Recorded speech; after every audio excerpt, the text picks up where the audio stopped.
Hey everyone, and welcome to Comedians on Technology, People and Drugs. I'm your host, Sam Joseph, and today we're very lucky to have another Sam, comedian Sam Baranowski, on the podcast. Hey Sam, it's really great to have you with us. Thanks so much for sharing your time. Oh, thank you. I'm happy to be here. I was looking forward to this. Brilliant. Well, yeah, and I'm so glad that we've been able to set this up. We kind of went backwards and forwards, and this is the first ever comedians on location, and we're in, aren't we, the Tokyo Comedy Bar? This is the Tokyo Comedy Bar, the one and only. In, Wow. yeah, I mean, I am honored to be guiding your podcast into new territory.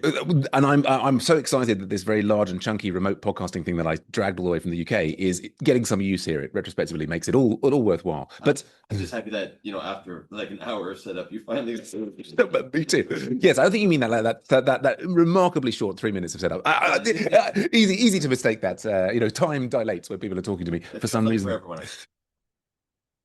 But so, as already demonstrated, Sam, you're a very, very funny person, and I think the listeners will be, as they often are at this point, on the edge of their seats, wanting to understand your origin story. Was it that you were sort of an inventor, and you were able to disassemble sort of like comedy objects and turn them into new comedy forms? That's for people who are following. That's me trying to use the Forge origin story, which just is. I mean, we're running out of superheroes for me to make jokes about. Yeah, but anyway, tell us, how did you get into comedy?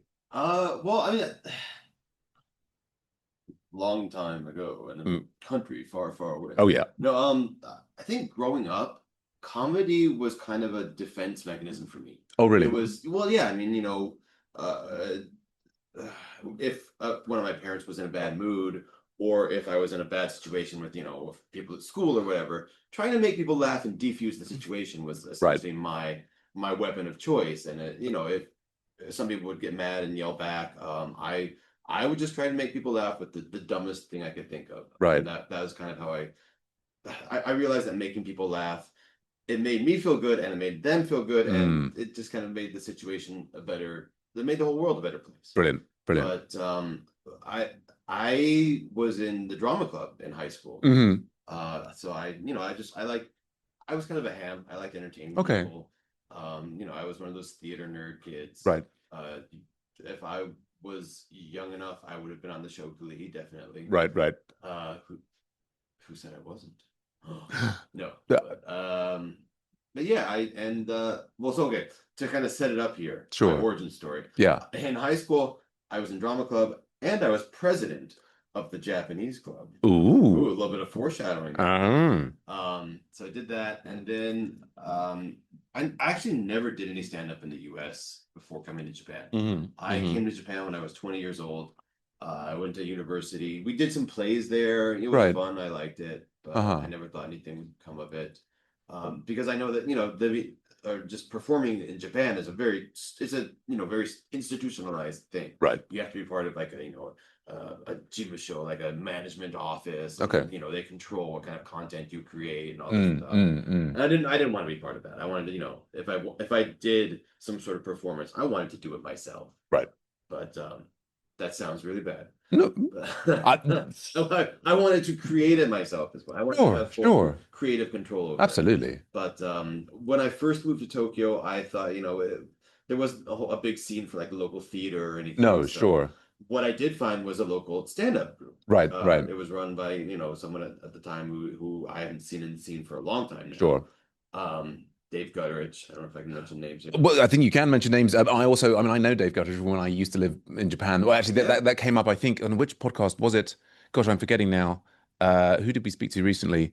But yes, no, but both, I think Chris Wells and Dave Gutteridge Yeah. came up as sort of key people in the scene. And I think possibly actually it was talking to Jay Yamaki on the podcast Okay. the other week. And so when I came to Japan originally in 1998, I met both Chris and Dave. I think before they were, actually, I think Chris and Dave and I, we were all in the same improv group back in the day. Yeah, it feels like, they've been doing stand up in Tokyo is kind of, 6 degrees of Dave Gutteridge. How does everybody know him? How did they work with him? Yeah, yeah. And, there were a lot of names back then, Cloudy Bongwater, RIP, Mm. a lot of, people that were very funny. Spring Day, that, I think she's still performing. Mm, mm, mm, I think mm. she's doing, anyways, Mm, mm. but, yeah, so I did some open mics there, and as per the rule of comedy, I absolutely bombed. I sucked. That's how we start. I did a couple open mics, and Dave came to me and he's like, you know what, you've got a good stage presence. You're good on stage. Mm, Your material needs some work, but you mm, have really good Japanese. mm. Do you want to try our Japanese show? And I Ah, thought, well, okay. I mean, sure, I'd love to try that. right, right. And so I gave it a try, and I wouldn't say it was great, but I was better in Japanese than English. Okay. So I just said, screw why would I do English stand-up comedy in Tokyo? Uh-huh, uh-huh. And I just kind of switched to fully Japanese, doing the Japanese show. Right. Okay. And I did that for a couple of years. Then I teamed up with a guy named Vinay, Oh yeah. who's still very active, one of the Yeah. owners of Tokyo Comedy Bar, Yeah. and another guy named Cyrus. Mm-hmm. And we did a trio group Mm-mm. called the Kyujins, which is Earthlings.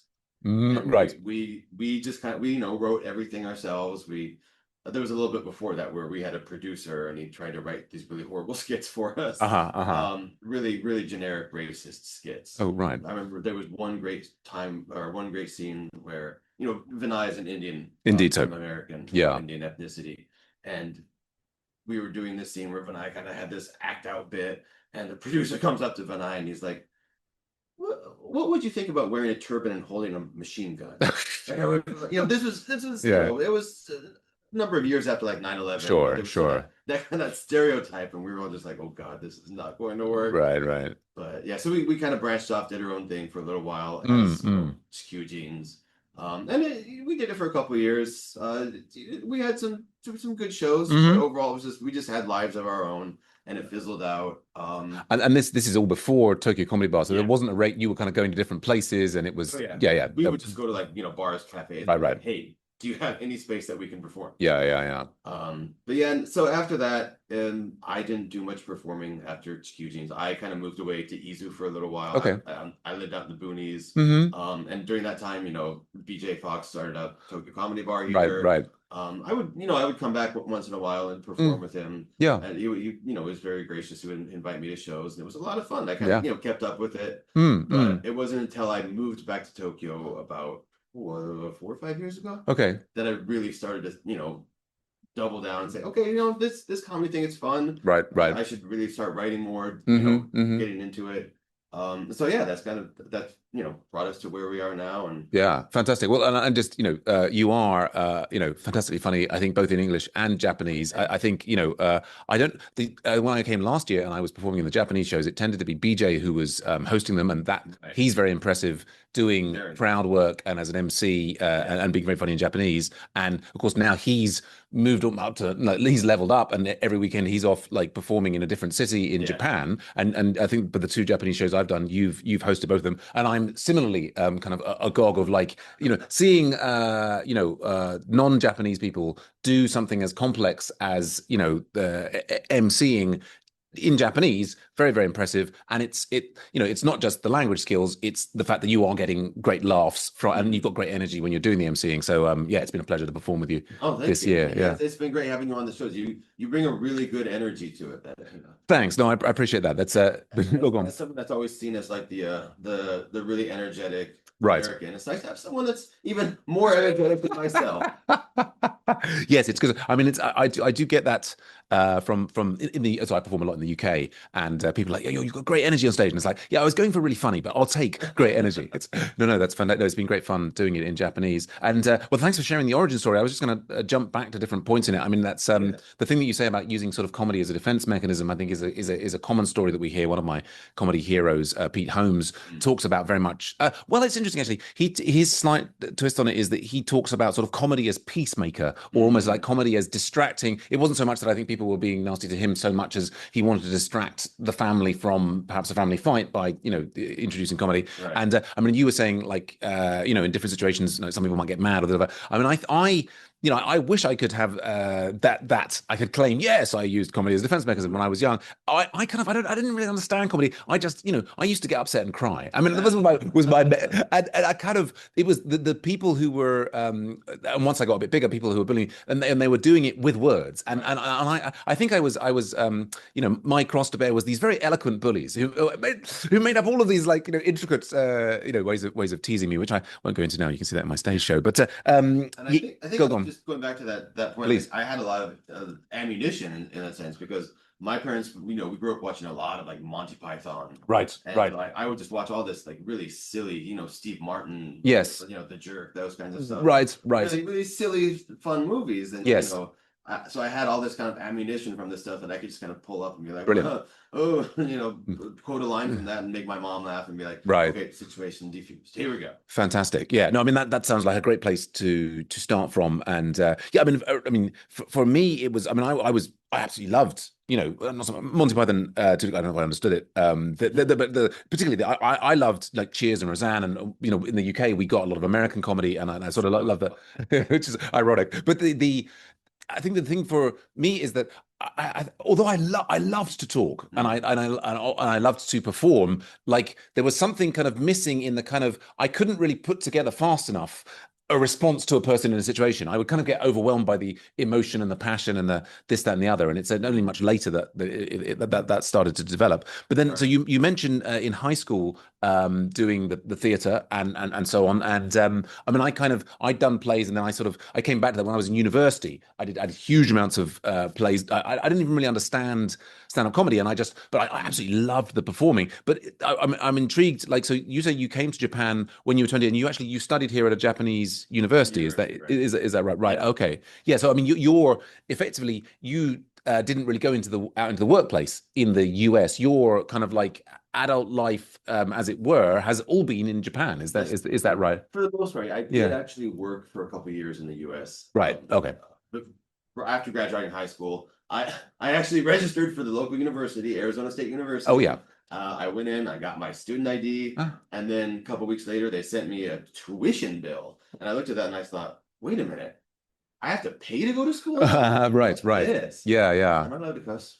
You absolutely are. Okay. I mean, this is there are no restrictions at the moment. I mean, I mean, I guess it's always interesting as we push the envelope. Maybe there's, but at the moment, Yeah. no one has yet complained about anything that we've said on the Yeah. podcast. So Yeah, I'm a very basic person in my thinking. I just thought, what, I hated going to high school. Now I have to pay to go to school more, right. or I could go get a job and make money. Yes. Maybe not, huge amounts, but I can make money. Okay. That's a much better choice. Oh, okay. And so from 18 to 20, you had a job in the US. And then, because when you said 20, I sort of thought maybe you'd gone straight from high school to Japan. But no. No. Oh, but I'm just out of interest. What was the thing? And you said, I mean, you'd obviously been interested in Japan. You were president of the Japan Society Right. in high school. What was the opportunity that allowed you to come to Japan at such an early age? I think it was, well, I mean, I started taking Japanese in high school. Oh, okay, right. That was it was just kind of an interest. I was an 80s kid. It was Sure. grew up with Ninja Turtles and Right. ninja movies, Mr. Baseball. Yes. Like, Japan was kind of like a fantasy fetishized. Well, and it was also there was the time of the economic bubble Right. in Tokyo, and I think Tokyo, Japan's second biggest economy. There was a point. I mean, these days it's all the focus is on China, Yeah. but back in the 80s, it was like Japan. These are the guys who are going to take over the world, isn't It was it? on the tip of everybody's tongue. Right. Tokyo, Japan, Yeah. Nikkei market, Mm. and so it was. And my parents, they were very cultured people. They Mm. would take us out for I don't know, ethnic food, Sure. you could say. But living in Midwest America, the best sushi you can get, or we would have pocky sometimes, and Right. so I had some Japanese friends at school. Sure. I think my big thing was, I mean, it's generic with video games and anime. Right. I started, getting into video games and anime, and Mhm. I thought this Japanese thing is really cool. Maybe I should learn it Right. because I had no other real sellable skills at the time. So I thought, well, Japanese, why not? Yeah, absolutely, fantastic. Well, and I think it's yeah. Well, and it's interesting to hear how you came here and you got sort of evolved a bit in the comedy, and then, but actually, not so much. You've got a real foundation. Almost maybe I don't know if it's probably changed now, but you had a real foundation in doing stand up in Japanese, where and it's not as I talked about. I think Vinay was talking about it on stage on Friday nights. It's not a standard form in Japan. There's like manzai, or there's other different sort of things, and yeah. Oh, and that's Very new thing, and I find it hilarious that it's so mysterious to them. It's like, ooh, what is this stand-up comedy? And it's like, right. You stand on stage with a microphone and talk. That's Right. what it is. Well, and there's this exotic alternative art form in the same way that kabuki is exotic for us. It's What are the rules?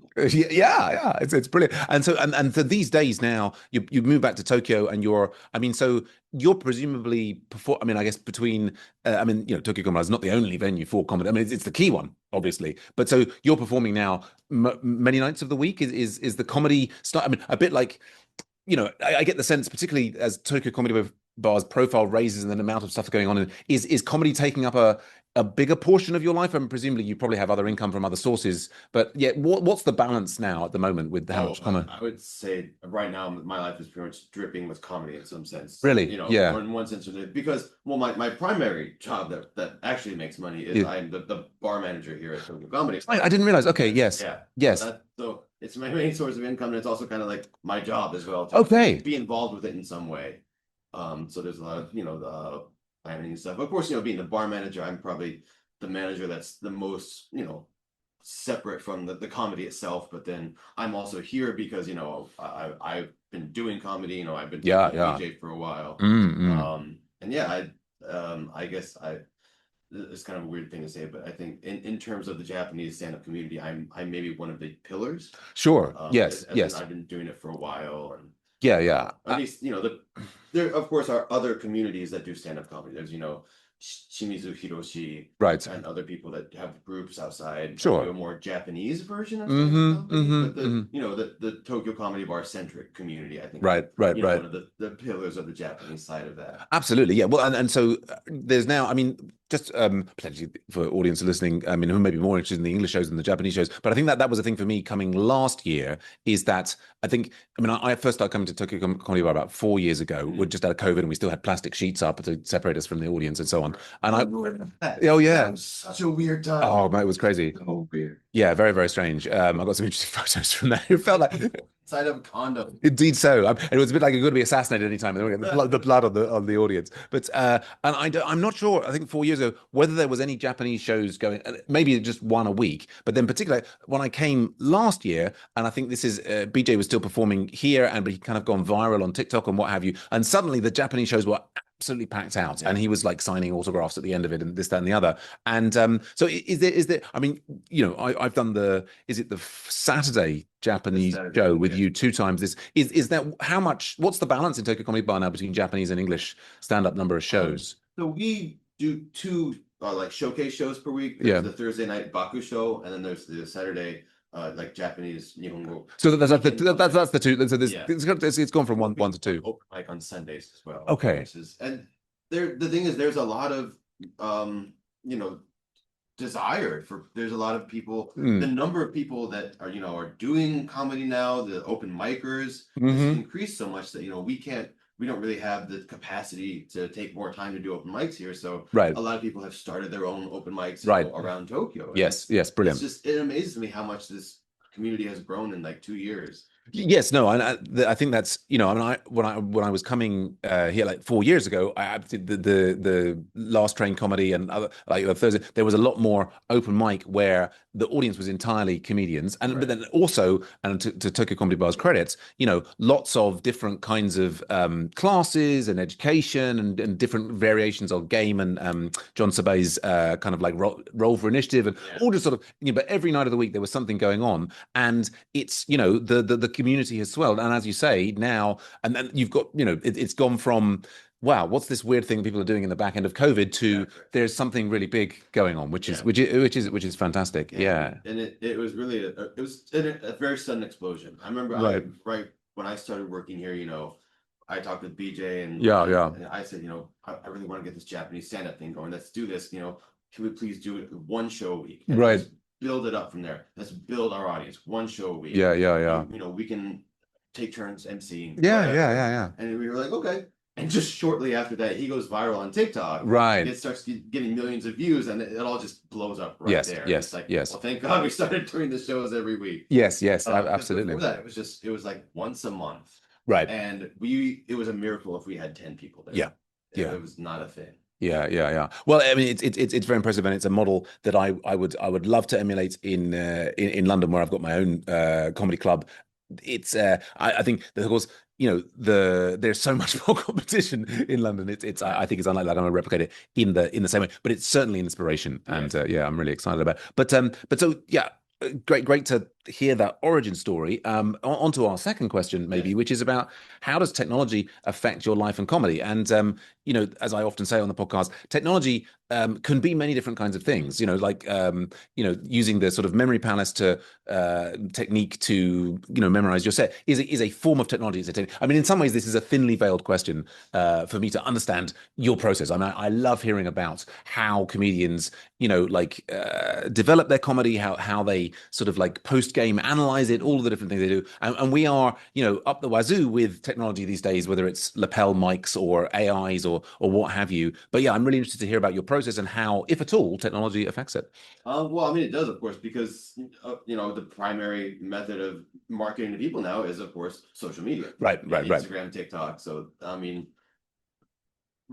recording your show is pretty much like it's a requisite. Yes. You must record your show, Mhm, cut it mhm. up, and then put the best bits on the internet. Right. I mean, it also helps because then you can go back and watch yourself, which I hate doing. Okay. Oh my god, I hate editing my Really? videos so much. Really? I Yeah. can't do it now. Okay. Interesting. Um, Yeah, I mean that is common. So of the with many comedians that we speak to, the majority of them absolutely they express the same sentiment. Yeah, Yeah. yeah, I hate that. Yeah. But I mean, yeah, marketing is a big thing. Of course, getting researching, getting news, researching your jokes or whatever. Sure. Back then, you could go on Google and Nah. different things, and now, I mean, a lot of people diss Chat GPT, and Mm, of course, it might make us way too stupid to do comedy in the future. indeed. But I mean, and I think it can be used as a reasonable tool to write jokes. I can Uh-huh. say, give me 25 words that rhyme with pigeon. Right. Sure. For that. I don't have to sit for hours and think about words that rhyme with pigeon. Right. Right. Right. Right. But yeah, I mean, you can't sit there and go, give me some jokes about pigeons. Mm, That's cheap. right. Um, Yes.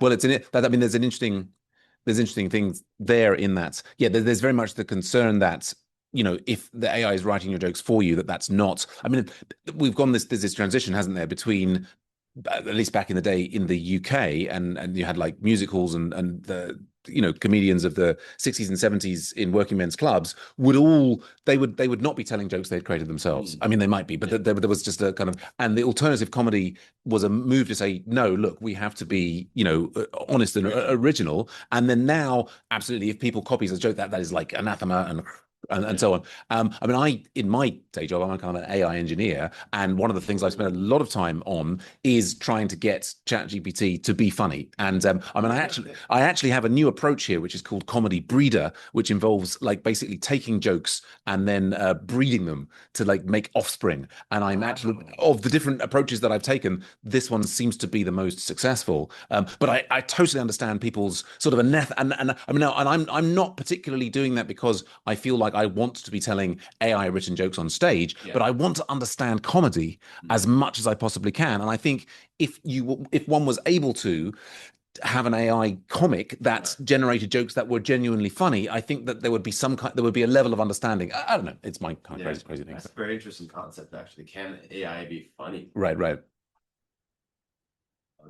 Well, I mean, I have thought of that, but I always assumed that no. Well, and what's interesting with this, I mean, we've gone through this transition in the last 2-3 years where suddenly there are AIs that are like C3PO. I mean, we now have AIs that are a lot more like the things that we saw in science fiction than ever before, and they can do some remarkable things. And they're not perfect by any means, and they've got all sorts of flaws. But superficially, if you ask for a joke from any of these modern things, their first effort is awful. Yeah. I mean, everybody's sort of, oh, well, so tell me a joke, and they pick out some ridiculous dad joke, and you're like, whoa. But anyway, that's a whole separate side of things. I mean, just coming back briefly to, I mean, I guess the listeners will, of course, know that.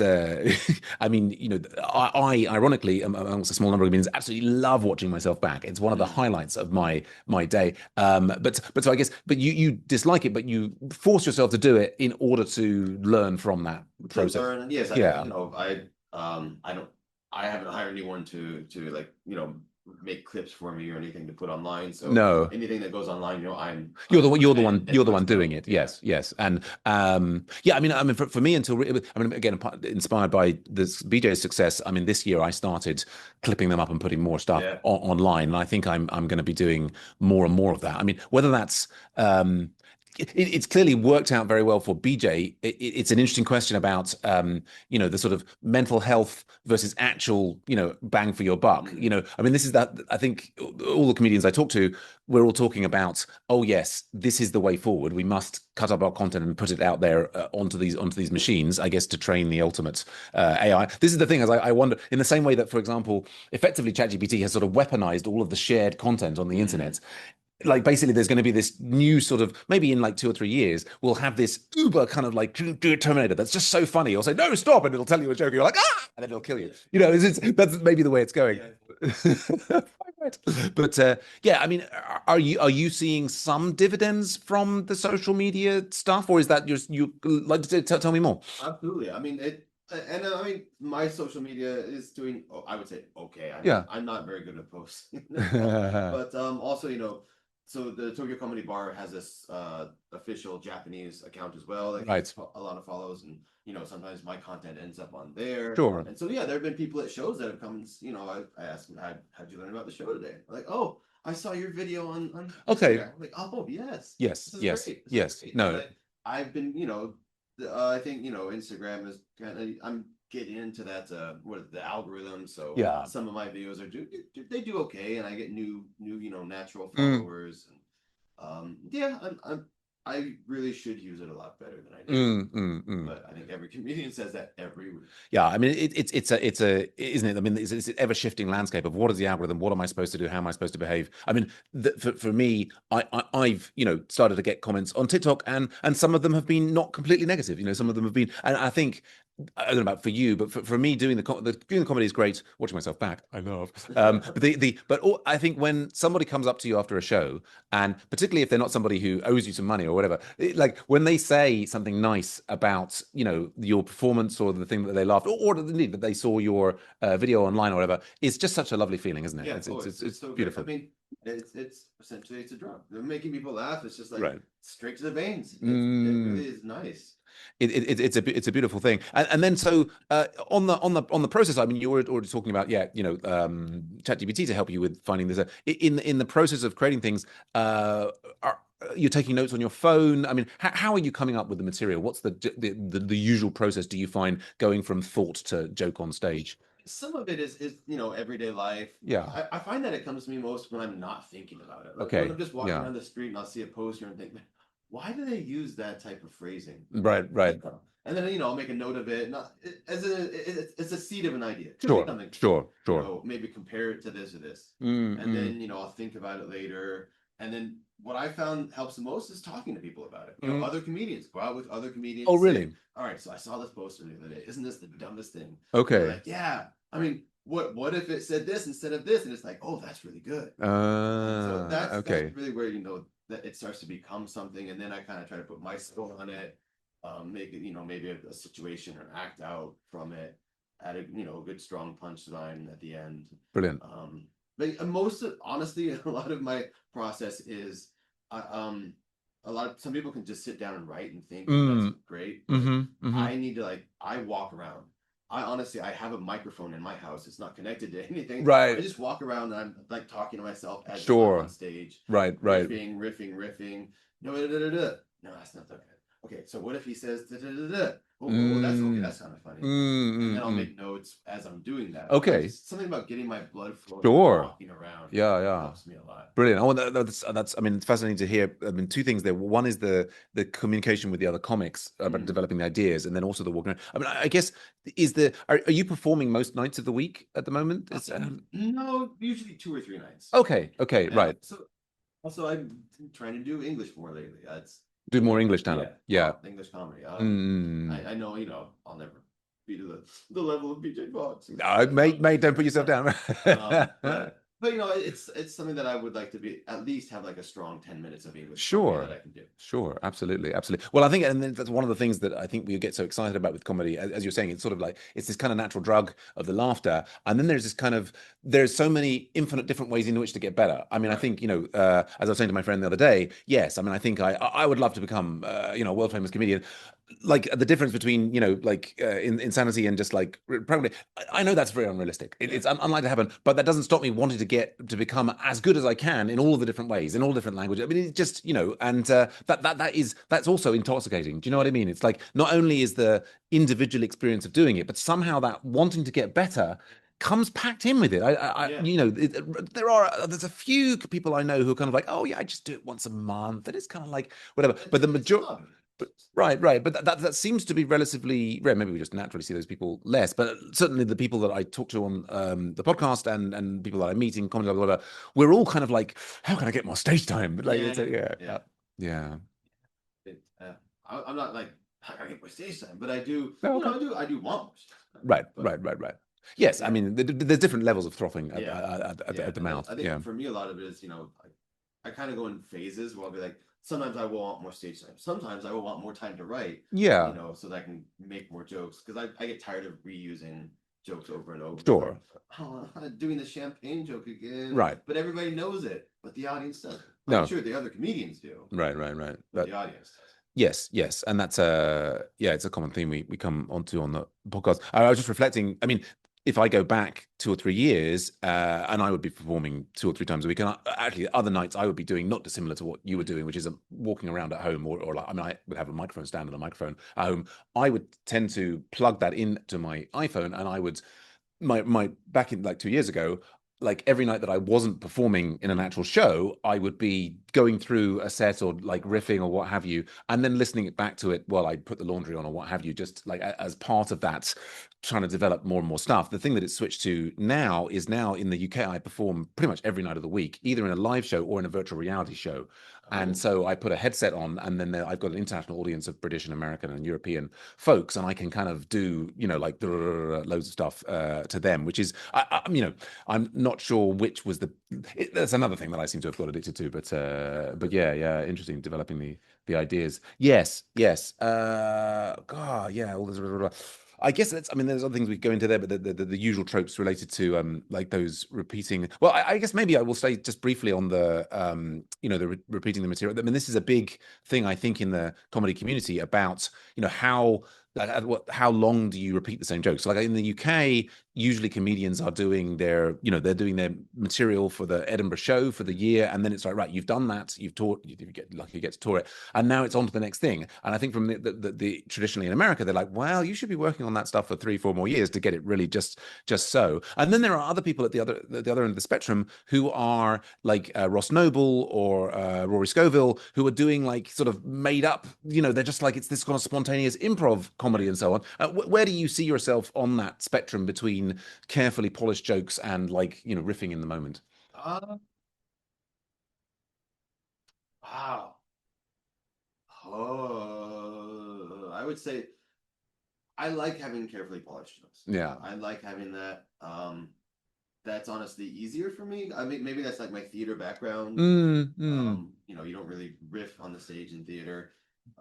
But yeah, I think, and I've just, it is kind of it's a safe spot. When as a comedian, it's like, Right. oh, my crowd work isn't going so well. Well, Mm. here comes the material where I feel more comfortable. Sure. But lately I have been trying to do more riffing. As an MC, as an MC, you really have to do more crowd work. Yes. And honestly, that is what gets the best clips on the internet. Absolutely. Because if you put your jokes up on the internet, you can't really do them that much. Well, it's interesting that you say that, and that's certainly been the received wisdom, I think, for many years, is that Yeah. don't burn your material by putting it up on the internet. At the same time, I wonder if that still makes sense. Like, I'd say clearly in the 80s, right? If you were like going on one of these shows that was going to be viewed by this in the UK, 20 million people, and you put that joke on, then suddenly it's not going to have as much punch in the club. Right. But then for people, I think perhaps at our level, where if we put a joke of ours on the thing, like then come on, Sam, this you can get your brain working here. Is like it's not going to be 20 million people.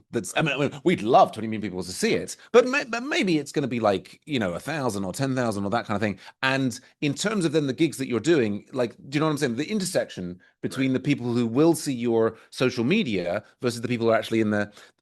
You know what I mean? I think that I wonder if that logic about burning material by putting it online is perhaps slightly out of date. I think it is a little bit out there, and even if if it's a good joke, I think people would love to see it live, wouldn't they? I mean, that's what bands do. What it is, it is. I mean, that's a really interesting point that you raised there about there is this sort of slight difference between comedy and music, in that people often like to hear the same songs over again at Mhm. usually at a higher frequency, I would say, than comedy. I mean, I find with, like comedy albums, I like, which I do love listening to. Right.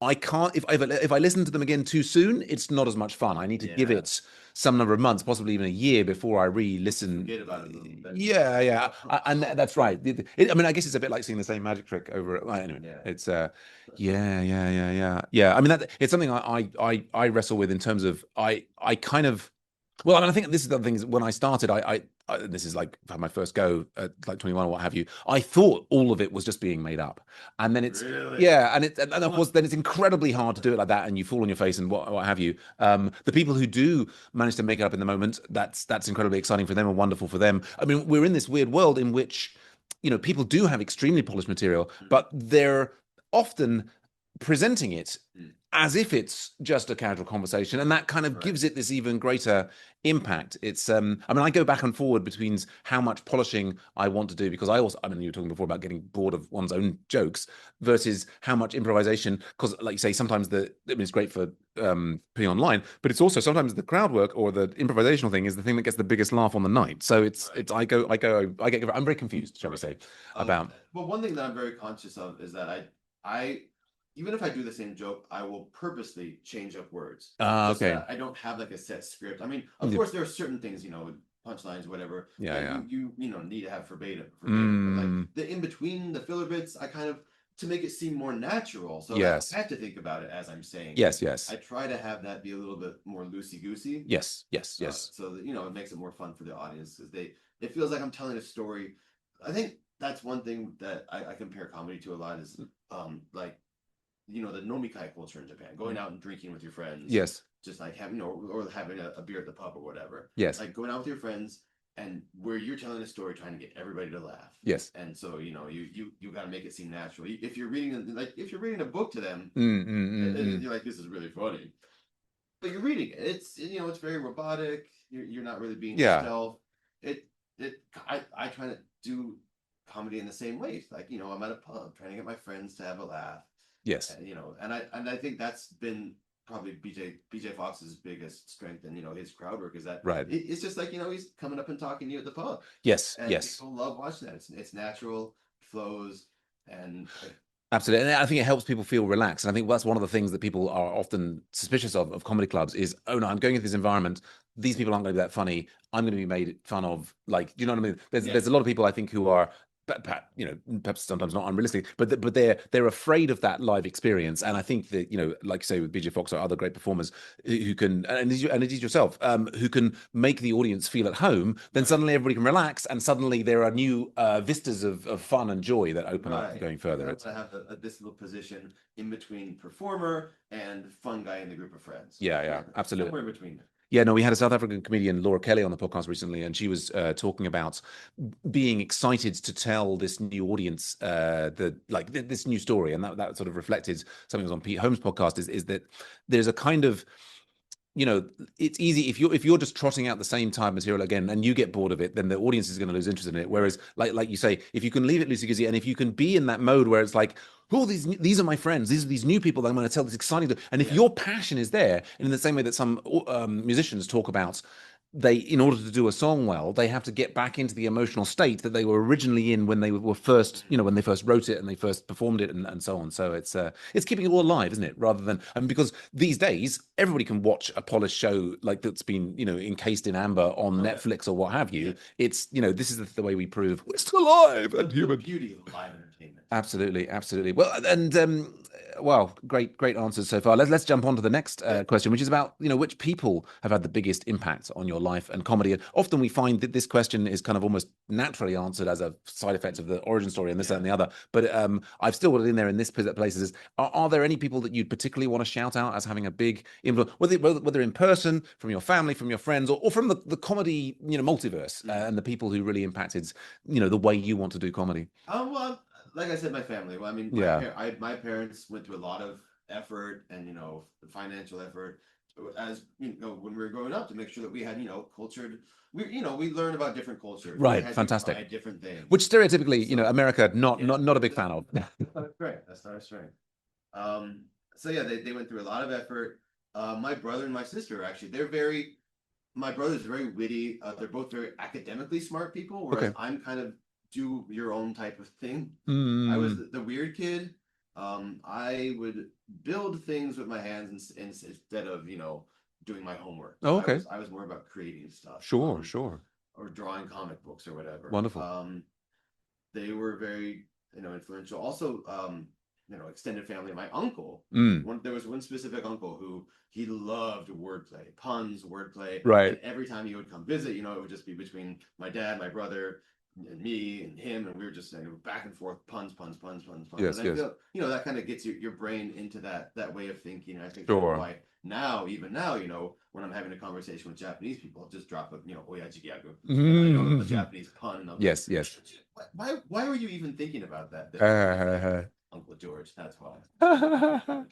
Brilliant. Um, I mean, growing up, I listened to a lot of. I mean, you talked about comedy albums. I Yeah. listened to a lot of. To be honest, I loved Richard Pryor. Right. I just thought he was amazing. I mean, Sure. that he would do characters. He would have Mm. serious bits. He made fun of himself a lot, Mm-hmm. but to him, comedy wasn't. It was a tool for social change. He was trying to Mm. make. He brought everyone people go to the show and just be like, oh, that's what life is like for Black people in Yeah, America right brilliant. now. And it was like it was eye opening, but also funny. And so I try to incorporate that with a lot of my comedy to be like, you might not know this, but you go Yes. to the convenience store, people don't talk to me because they don't know if I speak Japanese. Right, right. But yeah, as far as people, this is kind of a weird one, but my favorite band in the world is Suede, Okay. and frontman Brett Anderson has Mm-hmm. always been really influential to me. Mm-hmm. It's just, I mean, in their early days, there was a lot of drugs involved, and he said a lot of dumb shit. Uh-huh. After they reformed in 2010, he was matured. Sure. They were smarter, Mm-hmm. and a lot of things he says not even related to music. I just find like, oh yeah, that's a very I can really relate to that. Mm-hmm. Mm-hmm. He grew up kind of a similar life to me in Britain and me in America. Whereas, Okay. his family was very cultured, Uh-huh. but they weren't exactly rich. No.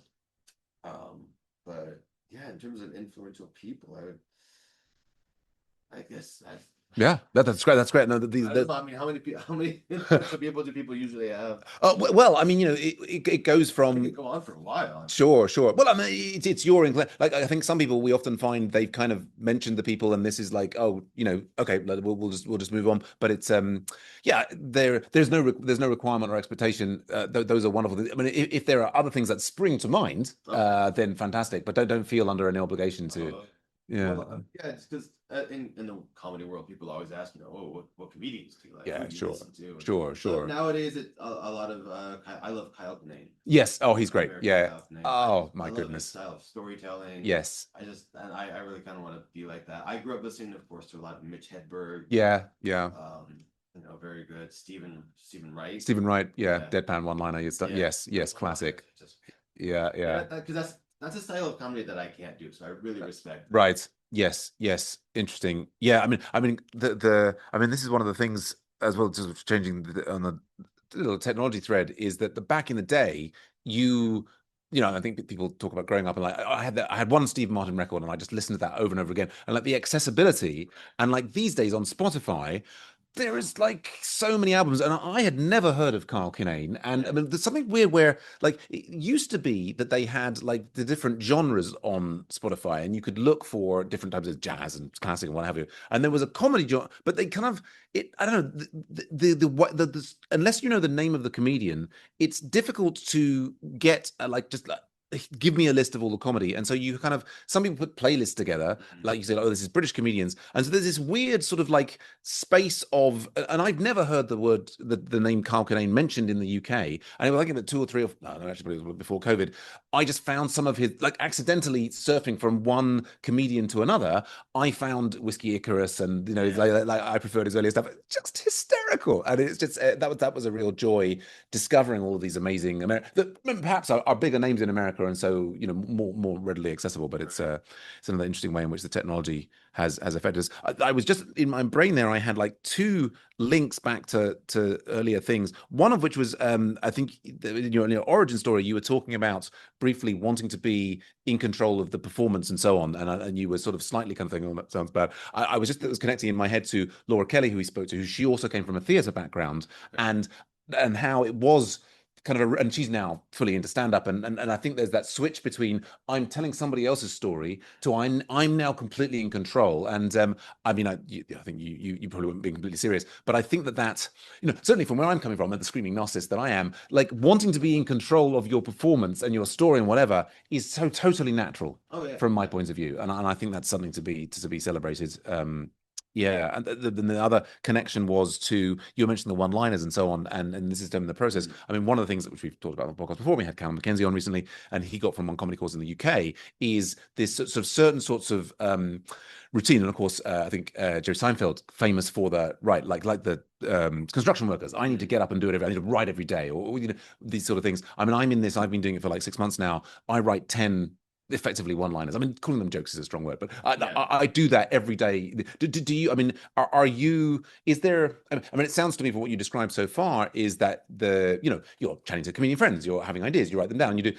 Is there a particular rigor to I will make sure that at 10 p.m. every evening I'm doing with my microphone, or is it just as it comes to you? Do you need to put I don't know, a structure in there, or it comes organically? And I'm very bad at structuring that. Okay. I will just it comes to me when I have the time. It's Yeah. like, I'll try to save up a bunch of ideas on my notepad and my phone. And then when I have a couple hours at home, right, then I'll go upstairs, get the microphone, and start fleshing this stuff out. Right. I have tried to get into a routine, write for 10 minutes every day, and it always fizzles out. I'm so bad at that. I've had a gym membership for 6 months and I've been 2 times. Right. I'm not good at that. But when I have time, I do try to not so much write jokes, but just journal, because I found that just writing stuff, writing a page a day. Yeah. Even if I can do that. Brilliant. If I can't, then whatever. But I try to about every other day I'll do it. Yeah. No. And I find that sometimes there'll be a couple gems in there that I'll be like, oh, that's kind of a funny idea. Yeah.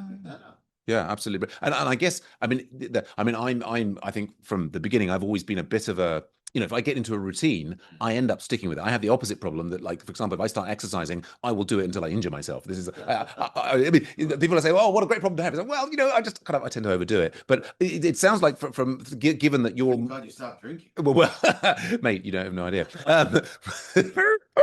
Okay, calm down, Sam. No, Sam Squared. I'm just thinking about how, great name, by the way. I'm just thinking about how, given that you're on that end of that spectrum, which is like actually being the bar manager here is then probably a real boon, because that gives you a structure that you're here frequently, and even if you're not performing, you're talking to the comedians. I mean, that was the other aspect that you said about the comedy process. So that's you've got a real community here and people to bounce ideas off, and that just sounds wonderful for the creative process. It is, yeah, it is very. It's great to have this community constantly here. That, every night I know that there will be any number of funny people in the room that I can be like, what do you think about this, Joe? They're just, I don't have to call somebody up and be like, hey, you're free tonight, you want to go hang out? Right.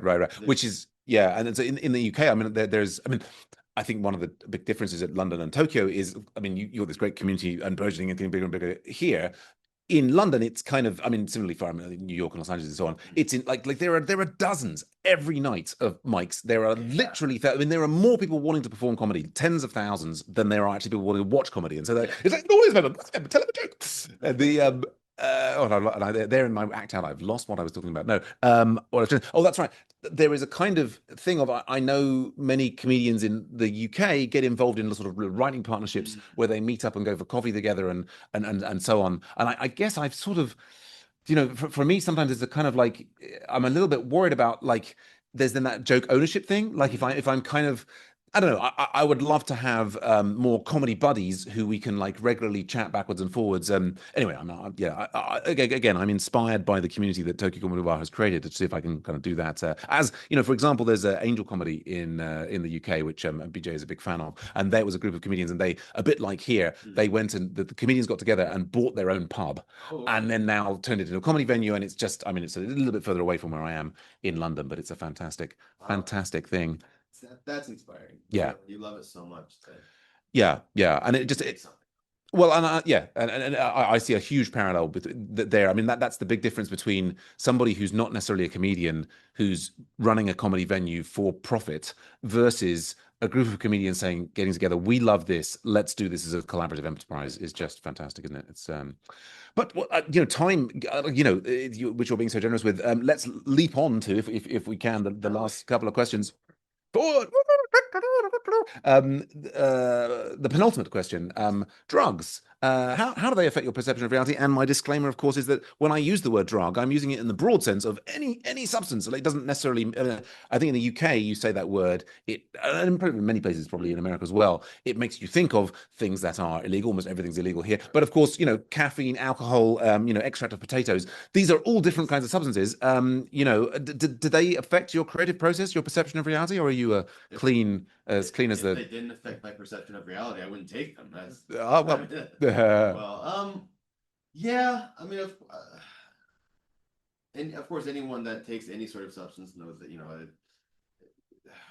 they all have different effects, in yes, terms of social behavior and stuff like that. yeah, I mean, of course, what I can get in Japan is limited. What I can take, so it's pretty much alcohol is right, what you get here. And yes, then I'm not really a smoker. Nicotine doesn't. I'm not. no, no, Although, although honestly, what so they don't legally sell nicotine vapes here in Japan, oh really, but they're not illegal to possess. So okay, sometimes someone will have one, they'll bring it from the U.S. uh, and if I have that, yeah, then I like I can feel the nicotine effect. I understand why people enjoy smoking. I don't mm. like cigarettes, but like the nicotine, the vape makes it a lot easier. Okay. I Um, mean, that's interesting. So, I mean, I used to smoke back in the day between like at the ages of approximately 20 and 25. mm, And it was actually coming to Japan that was the thing that finally allowed me to, I found it incredibly addictive. yes. And it was coming to Japan and coming away from my friends who smoked seemed to be the thing that allowed me to finally kick the habit. And I haven't smoked for a long time, but there were no such vapes at the time. Mm. The closest thing we had were these nicotine patches. I'm just interested. Um, can you describe to me the effect of the vape? Uh, it it just kind of feels like a little bit of energizing. It feels like my Okay. whole body's just kind of like on overdrive for about 35 minutes. Oh, really? I kind of feel a little bit happier, a little Okay. bit more vitalized. Okay, interesting. But it's a short high. Okay. It's maybe 30 minutes, but Yeah. yeah, it's. But and I guess that's rather than that something as like you're regularly doing that in order to kind of perk your like I think many was we talked to Callum McKenzie and I think coffee is his thing and he like other writers that I know particularly people who are I mean it's interesting Callum of the different comedians was saying like almost almost more than the performance he just loves spending the day writing and like lots of caffeine Yeah. that sort of thing but the vape thing you're sort of mentioning as passing is something you've had occasionally rather than that's not something that you're like oh I must have a vape before I can do a performance or anything like No, that. no, No. honestly, when performing, I prefer to perform just a little bit drunk. Oh, okay. Have a Yeah, shot. yeah, Kind of yeah. loosen me up a little bit, and Sure. then Yeah. I'll go Yeah. on stage. That's fine. Yeah. Um, I mean, of course, in social constructs, I think alcohol is a very that's probably a drug of choice. I wouldn't. Of course, cannabis Mm. isn't an option here in Japan, but I don't. No. I hate performing on cannabis. I've only done it once in the U.S. Mm-hmm. It just makes me way too self-aware. Sure. I do Yeah. I do get some fun ideas, but I Right. have to wait until I'm sober to flesh those out. Sure. There was a time many years ago when I first came that mushrooms were still legal in Japan. Okay. I Oh, mean, and that still changed it. is, yeah, Okay. and Yeah. that was mind, of course, mind It's altering. yes. That of course will affect your reality in so many ways. Mm. Breaking the ego. Yeah. Oh, I'm a realizing, big fan of breaking the ego, mate. yeah, God, my realizing ego huge. just When I smash it, people get hit by the shrapnel. So yeah, go on. a nobody human. And I think that really helped me in like seeing myself a little bit, maybe, not how, I don't know how others see me, but maybe Sure. creating an objective version of myself that Sure. I can make fun of myself easier now, and Right. I feel a bit more comfortable with myself Brilliant. after having tried psychedelics so Yeah. many years Yeah. ago. Yeah. That's one of those things that stays with you for so long. It Right. really has a deep effect on you. Mm. But yeah, uh, that's my reality changed. No, fascinating. I mean, oh, exciting. I was just gonna on the alcohol thing. Yes, it was. I think we had Dan Morris on the podcast, and he was saying, yeah, there's like, he and maybe one or two others have talked about having a small amount of alcohol Yeah. before is kind of like a handy thing. I think I've never drunk before going on stage, and that was the thing. The first 3 or 4 times I performed, and then I would get incredibly drunk afterwards, and I was like, okay, this is going to have to stop if I'm going to carry on Yeah. enjoying this thing. There were a couple times where, yeah, I was sloppy drunk, and I did like an open mic, and I've Right. never like a professional paid performance Yeah. sloppy drunk, but at an open mic, oh, okay, I did it, and honestly, I didn't get anything out of it. I don't No. remember how it went, but apparently my Right. friend said it was a lot of fun. Yeah, So yeah, yeah. And then I think that you're not remembering it is like that's part of the joy afterwards is yeah, like is reliving it. So it's kind of yes, yes. And so, but it's interesting that you mentioned the psychedelics. I mean, so I mean, are you familiar with Pete Holmes' "You Made It Weird" podcast? It's I've never listened to it. I know it exists. right. I mean, I definitely recommend that. He's the what you were saying there about psychedelics sort of breaking the ego and so on is something that he's also Hmm. really into. The I think the I mean, I did mushrooms like back in the day in America when I was 20, and it was a really interesting experience. And I think it was kind of mind opening there. But it was just a one off, and it did not crack my ego. I mean, I think I have for You didn't many. have enough. Very, very, very possibly. I mean, it was. I mean, I certainly experienced the dissolution of self, Hmm. but and it was a very interesting thing. And then I, subsequently reconstructed it. But I think I then went on for many years taking myself extremely seriously, and I think, yeah, I mean, this is the thing that as I mentioned with the ego cracking thing that I'm really into now is this idea that I think, and I may be just regurgitating what other people I'm listening to, but I think we're very wrapped up in a story. We take the story of ourselves very seriously, and almost like even if you can like logically or conceptually, intellectually acknowledge that the story of yourself is just a story, still when you feel your ego bruised or all of these different kinds of things, it's because at some level you're instinctively holding on so tightly to this is the story of me. And it sounds great that, yeah, so like perhaps a bit more experience than me, you found that loosened as part of that experience. So Yeah, that sounds yeah, like I a great feel thing. yeah. Well, also like I grew up in in America the '80s. We had this Dare program in Right. schools where they would come in, they would bring in people to have assemblies and be like, "Drugs are bad. You touch cocaine once and you're gonna die." Right. I'm like, "Oh my God, drugs are so bad," and I Mm. believed it. I believed what they told me. Sure. Even in my teens, I Mm. ridiculed my sister for smoking cannabis, Yeah. and I feel like an idiot for it now. But so I Mm. never tried anything until like 20, Sure. 20s. Yes. Which is, I mean, I think it's, as we also say on the podcast, I mean, there are lots of substances out there. I mean, both legal and illegal. Alcohol can be very dangerous. Psychedelics can be dangerous. All of these things, set Yeah. and setting, and so be absolutely really careful out there. I mean, I think Pete Holmes, I think, was in a similar boat And to you. legal doesn't mean safe, guys. Well, absolutely. As I keep telling my therapist, no, but well, no, that was a wrong. I was trying. There was a thing with no. What's it called? Oh, there was a good joke I did once on like 20 years ago, which before, but no, which was kind of like, parole officer. Yeah, that's a. Sorry. Anyway, my brain. I've actually ended up. This is, I don't usually drink caffeine. I've not had alcohol and caffeine for 3 years, and I've got this, basically because, as I mentioned, it was my anniversary last night, and I have this, little rule, like, a little bit of alcohol. I had some caffeine today in order to get over the alcohol, and you can see it's spiraling out of control. But trying to bring it back. Come on, Sam. Um, yes. Yeah. I know you guys can't see this, but this is so entertaining for me. I wish this would have been recorded. I should have turned the video on. But Yeah, well, we'll get an audience in next time. I'm sorry if it seems like I'm being quiet. I'm just so entertained by this. No, I was just going back to the thing you were saying about not doing it until you're 20. I think Pete Holmes also talks about, I think, the same, the DARE program, exactly contemporary in the US. Yeah. I think I mean, I think there is, but doing some of these mind-altering substances at an early age can kind of knock you off the rails, potentially in a bad way. I mean, I think that his friend of P.O.'s, Moshe Kasher, spent his teenage years were kind of like, I mean, I think he's in a better place now and has a Yeah. family and all this and the other. But yes, it's these are they're strong stuff. But let's get to the strongest stuff. The final question: What does it all mean? This life, this universe, this everything, and this question, you can take it any way you want. I mean, it can be, what's the thing that gets you through the day, or maybe you have an insight. Maybe it is all just finding Jesus, or I mean, like beyond the minutiae of the day where you're like, I've got to get this bar staff rota, I'm going to do this comedy thing tonight. What keeps you going? What do you think it's all about? Are we living in a simulation? Is it a dream? What do you think? It's not a simulation or a dream. No? This whole thing is it's a mistake. It's Oh, it's a mistake. Okay, cosmic mistake. well, I mean, isn't that okay? So you had written the question is what's the answer to me to life? Yes. And what I initially thought was life isn't there is no answer. No answer to life. Yes. Life is a question, but there is no answer. We are the answer. Okay. We are the answer. And so what is the question? The question is just what happens if we tweak this? What happens if we change this? Okay. Or we call them mutations. Right. That give way to different life forms and sure. What happens if we mix this atom with this atom? Yeah. Hey, look at that. Right. It's a big experiment, and we're seeing it evolve in real time. Freak accidents that have some of them go well, some of them don't go well. We are one of the freakiest ones. It is pretty damn freaky. Absolutely. I mean, what's the point of it all? I think. Does it sound nihilistic? There is no point. There is no point. You have to make your own point.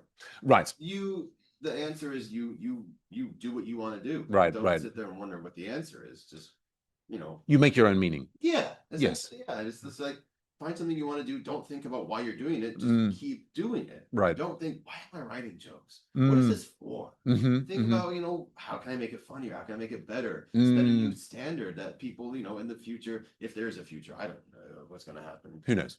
But just make the best of it. Just make the best of it. Yeah.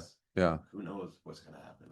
No, absolutely. I mean, I think certainly recent experience. I've lost some close people recently, and I think you never know how much time you're going to have left. It's funny because I think I don't know about you, but sort of growing up, and you hear about back in the day, thousands of years ago, people didn't live until they were 35, and then you read about the sort of the average life expectancy, and we're living in these what were democracies at some point. I'm not sure if that's still the case, but you can easily kind of fall into assuming that life will operate in a certain fashion, and that you'll have a certain number of years, and you'll have this and the other, and there are no guarantees. I mean, touch wood, one's life is not so eventful with like losing your home or this, that, and the other, but there's you never know what's around the next corner, so you might as well be enjoying what you're doing now. Right? And I'd say that, but I struggle with it a lot because really, as someone I think about, well, maybe I should be doing this, or oh gosh, I wish I was spending more time with my family, or stuff like that. Yeah. And it's like, well, okay, make the best of that time that you do go spend with them, right, and make the best of the time that you have here as well. It's just about I know it sounds cheesy, and it's I think it's an abused phrase, but live in the moment. Yeah. Live in the moment, but be aware of other moments. Yeah.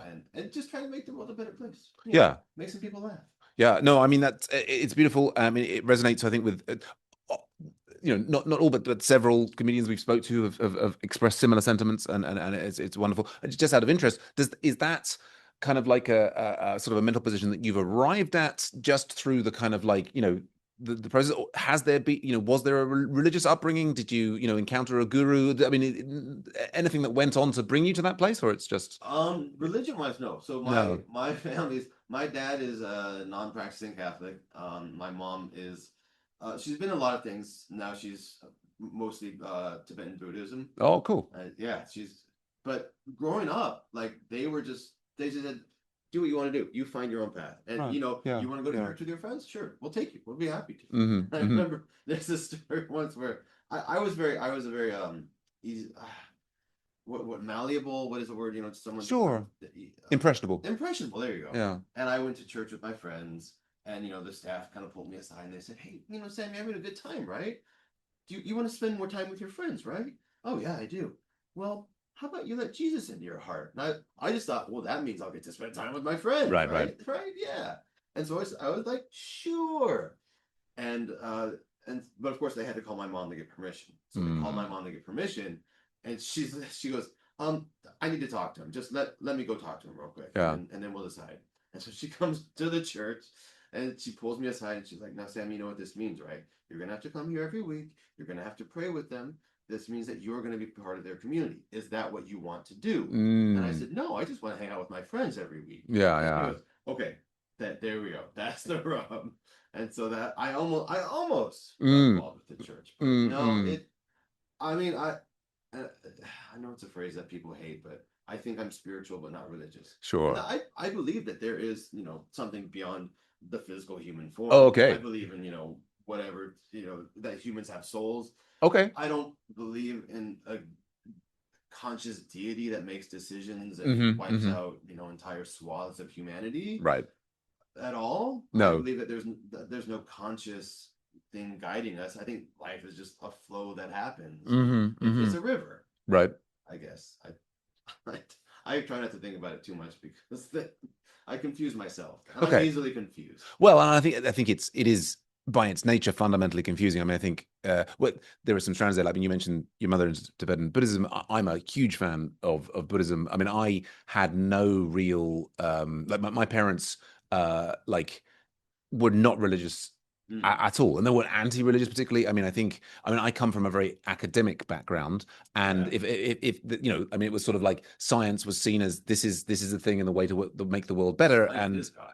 I mean, it would can be constrained as or conceived of as a kind of religion. And I mean, there was a certain amount of growing up in the UK in the 80s, and like the headmaster at the school was Mm, somewhat religious, and we sung hymns at school, and there was like stories of Jesus occasionally. But I kind of thought I was Jesus at one point, but I was largely over that now. But everyone, that's yeah, the God Jesus faith. boring. Steve Martin's been doing that for about 10 years.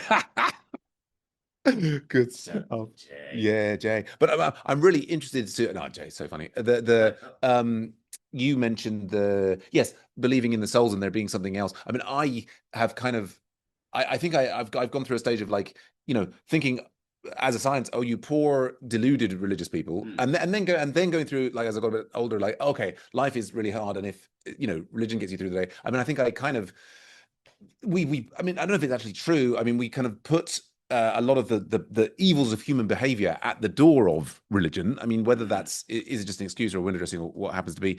These days, I find myself listening to a lot of Eckhart Tolle, who kind of like he kind of merges sort of mystic Christian and Buddhist and all this other different stuff together, and he talks a lot about kind of like a shared consciousness. mm. Yeah. And I don't know that I necessarily believe in a soul per se, but there is something kind of, if you can stop thinking for a moment and you can kind of connect with your own just sort of pure awareness, that's something I think, particularly for me, I tend to be overthinking, over talking, what have you, particularly if I've had caffeine, is that's a sort of, I think it's a very calming and useful place to be in terms of not making a mess of your life and like having fun in the moment and Yeah. like being nice to people and so on. I'm intrigued by the idea that at some level all of that consciousness is connected. And Mm, so like the table that we have here or the computer, I mean, the thing I was just saying to my son the other day is like, actually, if you think about it, like my brain, your brain, the table, the computer, the microphones, they're all made out of the same molecules. It's like, it's like you've got Lego or Legos as you call them in the States. The what's this pluralization? And you have two Lego houses. They're made out of the same bricks, and then yeah. you can like make another thing out of it. And in fact, we're all this sort of dance of molecules, and the raw stuff of the universe. We're all made out of the same Legos, Yeah. right? And that I'm kind of getting, but yeah, it's interesting. You say like you try to, I kind of, I kind of get off a bit on thinking about different things, and I'm entirely open to the possibility that this is a simulation or a dream or a kind of a dream in the mind of God, or it's like there's something really, I'm kind of like I'm just intrigued. Like about will reincarnation. I mean, this is the funny description of reincarnation that Eckhart Tolle gets into, and this is on Tibetan Buddhism and so on, whatever. Is this idea that you kind of come back, but you're not really you. But Yeah. if you're not, then why is it even connected? But the way Eckhart Tolle sort of goes is it's almost like you're not you. Like every form that whether it's the table or Sam 1 or Sam 2, the like the underlying consciousness is the same thing, and it's almost like you can use the word God to describe that. Is that the underlying consciousness is kind of experiencing the universe from every conceivable point of view, Mm, and there's a level at which that you're God, I'm God, the listeners are all God. the base level of our conscious awareness. I mean, this is a really weird thing, and there's no scientific evidence for this, but it's like there's no scientific to prove it's not the case. Is this idea that the brain, rather than generating consciousness, which is the sort of modern science approach idea, is that actually the brain is more like a radio receiver, and it tunes in to some kind of like universal consciousness that then basically, I don't know, Eckhart Tolle seems very confident that there's a kind of, there's an evolutionary process here where it's sort of like God or the universe becoming aware of itself. Yeah, I mean, I used to listen to a lot of Terrence McKenna. yeah. And he has a very similar thing about like there's we're all kind of connected on some wavelengths, but right. our own wavelengths that make us who we are. But there are some public wavelengths that we can tune into. Right. And yes, one of his theories that I love that I do honestly believe in that I think applies is the novelty theory, where novelty is pretty much it's a spiral that's just getting tighter and tighter as we grow old. Everything is so new and novel when you're a child, and then you grow, and that the spiral gets a little bit smaller because things aren't as exciting anymore. How a car works, it's not so cool anymore. I feel like society is getting that way too, and that in terms of technology, it's like 20 years ago, it's like, oh my God, I have a computer that's in my palm, that's palm of my hand. Yeah. And now it's kind of like, it's my smartphone. Right. I need it to live. Yeah. Who cares? It becomes de rigueur. You like the familiarity breeds contempt. Almost, yeah. And it's novelty. And just kind of to go back to what you were talking about how we're all made up of different things. So I know I used the word soul before. That was kind of a misnomer, but so one thing that's really interesting to me is every cell in our bodies is a living thing. Yes. That has a task that it's assigned. It's a very simple living thing. Sure. But it knows what its task is and it does it. Right. It doesn't question why. But at what point does this group of cells become some mass that has one thought process? Right. And it's like, we're not really us. I don't talk to my stomach and go, hey, keep working, bud. Right. It's no, and I think that's the fascinating thing is that part of the kind of the illusion of the self is this idea that we have that much level of control when actually the stuff that our bodies are these extraordinary machines, just as extraordinary as the computers or the microphones or the what have you, and they are completely autonomously, without us directing them, doing all these amazing things. And actually, what I've realized is even, and other people are saying this, and it's like my particular insight, but our brains and our thought processes, the thoughts themselves, it's almost like your brain is like more like a kind of an advanced stomach. Do you know what I mean? Rather than it being like, hey, I had this thought, I'm clever. It's more like it's like you're in the same way that your stomach is continually turning over this like incoming food. Like we have all this sensory stimuli coming in, and then like the brain is kind of like regurgitating different kinds of like thoughts and bits and what have you. And it's actually, like you say, it's a river. It's just this big flow of stuff. And actually, like you say, the kind of like the concerns of should I be spending my time with this or that, or whatever, what have you, and the anxieties and so on.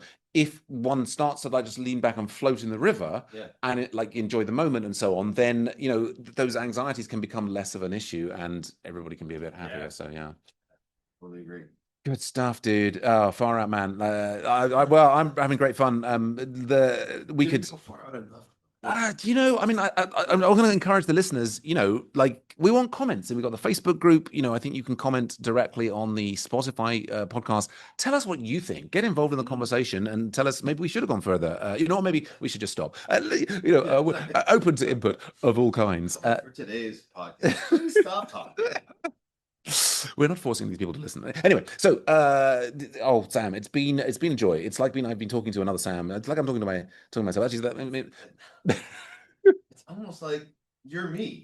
Well, indeed, like we're all at some level, we're all one. It's but what was it? There was Sam in us. This is again on the narcissistic front, but you talk about it's like say, isn't it amazing that wouldn't it be boring if everybody was the same? And I like right, they wouldn't. And then sometimes I think, what if everybody was me? And everywhere this is the thing, because I really love watching myself on video. Like if every other person, it was a bit like that being John. So I would still annoyed with myself. This is the thing is I'm so in love with myself. It actually sounds like a nice holiday. Anyway, let's bring the focus back on to you, Sam Baranowski. Tell us about people who want to come and see your comedy and find you online. Where should they be going? Where should they be looking? Oh, my Instagram is the only real Sam B. That's me. Okay. I promise I'm going to start updating it more regularly. I say that to myself about once a week. But, Sure. I'll say it here too. Brilliant. And maybe someday it'll come true. Maybe you're manifesting. But yeah, so that's my Instagram. I do try to update it with like, what shows I'll be doing each month. Sure. Speaking of which, so I usually am the MC of the Japanese show here on Saturdays, Right. sometimes Thursdays. Um, and I do other shows here and there. Also coming up in September is the Tokyo International Comedy Festival. I'm going to be doing a number of shows there, about I think 6 or 7 different shows.